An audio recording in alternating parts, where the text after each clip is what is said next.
Hello guys, आप सभी का फिर से स्वागत है मेरे चैनल AJD इजी सॉल्यूशन में। जो आज का हमारा टॉपिक है C configuration of a transistor. Previous video में हमने जो हमारी सीबी कॉन्फ़िगरेशन थी ट्रांजिस्टर की, उसके बारे में पढ़ा था। तो अभी हम देखेंगे कि जो हमारी सी कॉन्फ़िगरेशन है उसमें हमारा जो इनपुट और आउटपुट रेजिस्टेंस है और उसके जो पैरामीटर है वो क्या है, क्या क्या उसके एडवांटेज है और क्या क्या उसके डिसएडवांटेज है। तो सबसे पहले हम लोग देखते हैं कि आपके पास सी कॉन्फ़िगरेशन में क्या होता है कि जो आपका एमीटर टर्मिनल है वो आपका कॉमन होता है आपका इनपुट के लिए और आउटपुट के लिए। तो ये आपकी इनपुट है और ये आपकी आउटपुट है। अगर मैं इनपुट की बात करूँ तो पहले ही आपका ट्रांजिस्टर हम लोग देख लेते हैं। एरो बाहर की तरफ है तो ये N, ये P और ये N। तो ये NPN ट्रांजिस्टर है आपका। तो अगर इसको बायस करने के लिए जो यहाँ पे मैं वोल्टेज को प्रोवाइड करता हूँ, P मीन्स ये आपका हो गया फॉरवर्ड बायस। और कलेक्टर को अगर रिवर्स बायस हम लोग करेंगे तो आपके पास ये N तो मीन्स ये पॉजिटिव एंड ये नेगेटिव। तो आपका जो ये पावर सप्लाई है ये है V, ये है आपकी VCC। अब अगर मैं आपका जो इनपुट वोल्टेज है उसकी बात करूं, ये जो आपका करंट है यहाँ से वो है IB। जो आपका इनपुट करंट है ये करंट IE है जो बाहर की तरफ फ्लो है। अगर मैं इस वोल्टेज की बात करूं तो करंट जो आपका इधर से इधर फ्लो हो रहा है तो ये आपका हो जाएगा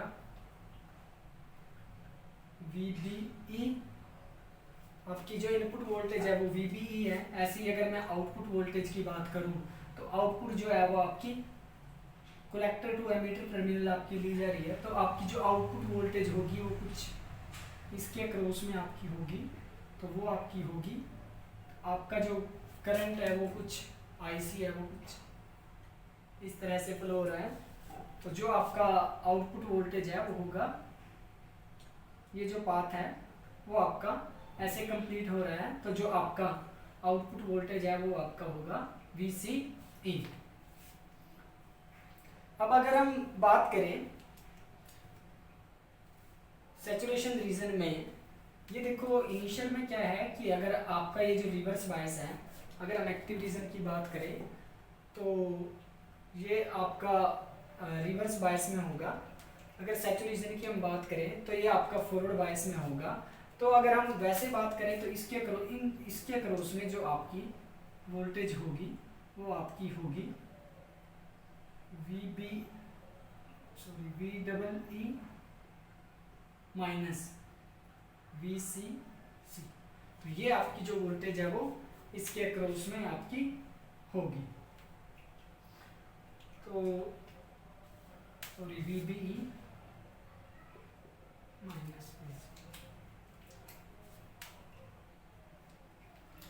तो अभी अगर हम यहाँ से देखें, हमने देखा था जो आपका एम्प्लीफिकेशन फैक्टर जो अल्फा था कॉमन बेस कॉन्फ़िगरेशन में, उसकी जो वैल्यू थी आपके पास वो थी आउटपुट करंट बाय में इनपुट करंट। तो IC बाय में IE था। तो ऐसे ही अगर हम इसमें देखें तो अप्लाई करते हैं हम KVL एट दिस नोड। तो अप्लाई KCL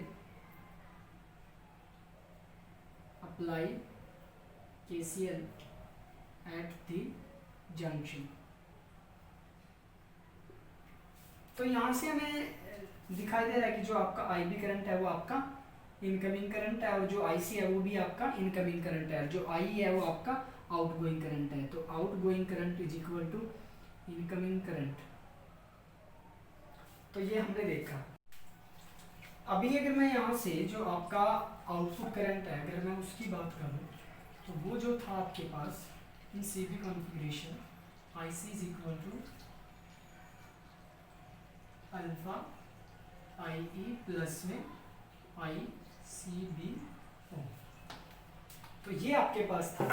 अगर हम यहाँ से देखें,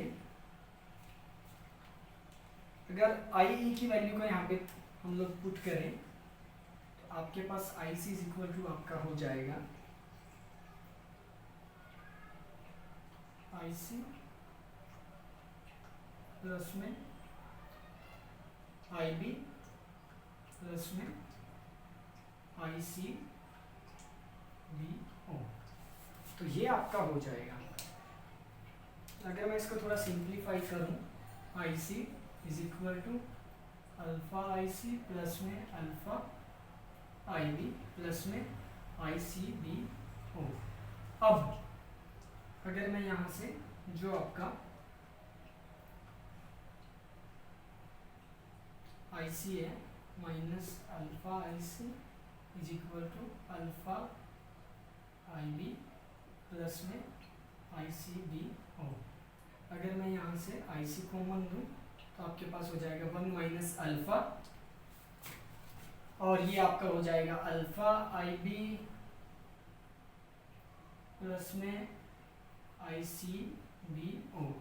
अब आई सी की जो आपके पास वैल्यू हो जाएगी वो हो जाएगी alpha I B divided by में 1 माइनस अल्फा, यहाँ पे भी आपकी जो वैल्यू हो जाएगी आई सी बी ओ अपॉन में 1 माइनस।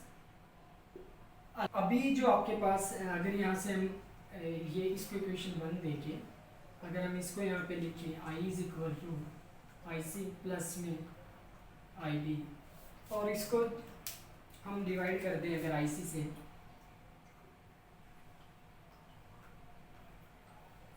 तो जो आपके पास अब आएगा, अब ये देखो आई ई बाई में आई सी, ये आपका क्या था, आई ई बाई में आई सी जो आपका था ये आपके पास था आई सी बाई में आई ई इज इक्वल टू आपका था अल्फा, तो ये आपका हो जाएगा 1 बाय अल्फा। अब आई सी से आई सी आपका कैंसिल, तो यहाँ पे आ जाएगा 1। ऐसे ही आई बी बाई में आई सी, तो ये आई सी बाई में आई बी जो आपका होता था वो था आपका बीटा, तो ये आपके पास हो जाएगा 1 बाय बीटा। अगर मैं यहाँ से 1 बाय बीटा, तो ये आपके पास हो जाएगा 1 बाय अल्फा माइनस 1, तो जो बीटा की वैल्यू यहाँ से निकल के आई वो आपके पास आई अल्फा 1 माइनस अल्फा। तो ये जो आपके पास जो रिलेशन है बीटा और अल्फा का वो आपके पास आया है। पहले तो यहाँ पे हम टर्म्स बात करते हैं। बीटा क्या है? बीटा आपका जो एम्प्लीफिकेशन फैक्टर है या आपका जो गेन है वो है किस केस में? सी कॉन्फ़िगरेशन में। तो अभी हम देखते हैं, तो बीटा इज इक्वल टू आपका हो गया अल्फा 1 माइनस में अल्फा। तो अभी जो ये आपकी सेकेंड इक्वेशन हमारे पास आई है, अगर हम इसकी वैल्यू को यहाँ पे पुट करें तो आपके पास जो आएगा वो देखते हैं। अभी थोड़ा इसको मैं थोड़ा आगे सब्स्टिट्यूट अगर करूँ तो मैं दोनों तरफ 1 को ऐड करूँ अगर, तो b प्लस 1, ऐसे ही ये आपका क्या हो जाएगा अल्फा 1 माइनस अल्फा प्लस 1। अगर मैं इसको सोल्व करूँ तो आपके पास आता है beta plus 1 is equal to 1 minus alpha. तो ये आपके पास जो है थर्ड इक्वेशन आपकी हो गई। तो put the value of equation number third and second in the equation first.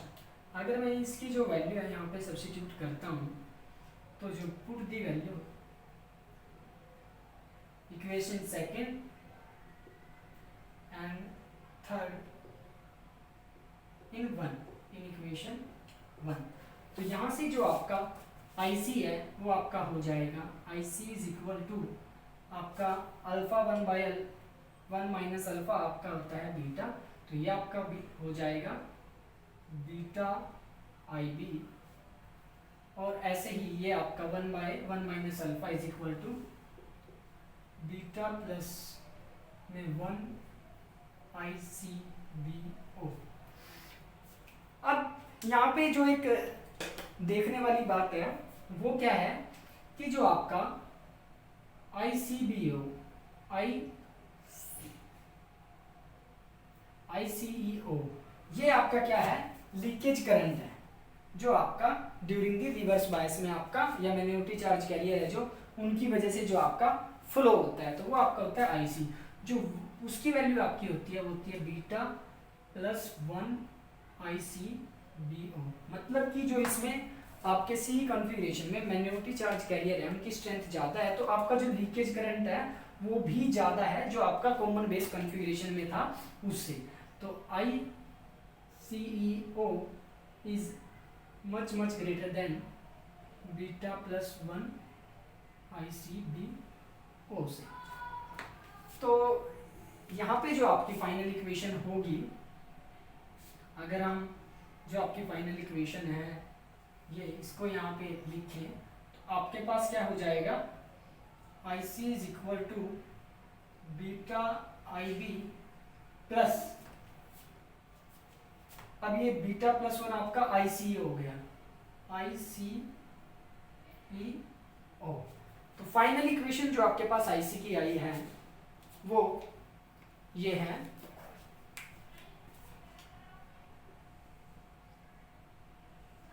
अब अगर मैं यहां से जो आपका ICE हुआ है अगर मैं उसको नेग्लेक्ट कर दूं तो आपके पास जो IC की वैल्यू आई है वो आई है आपकी बीटा IB।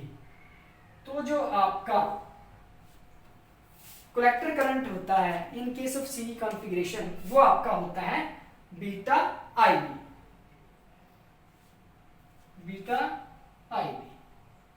तो ऐसे ही हम लोग हैं जो अभी इसकी इनपुट कैरेक्टरिस्टिक्स पढ़ेंगे और देखेंगे कि भाई जो इसका इनपुट रेजिस्टेंस है वो कितना है, और ऐसे हम इसकी आउटपुट कैरेक्टरिस्टिक्स भी देखेंगे कि इसका जो आउटपुट रेजिस्टेंस है वो कितना है। और जो आपका बीटा होता है, जो आपका एम्प्लीफिकेशन फैक्टर जो आपका होता है, ये इसकी जो वैल्यू होती है वो बहुत ही हाई होती है। अगर हम वोल्टेज गेन की बात करें तो इसकी जो वैल्यू होती है वो अराउंड टू 500 होती है। Thank you.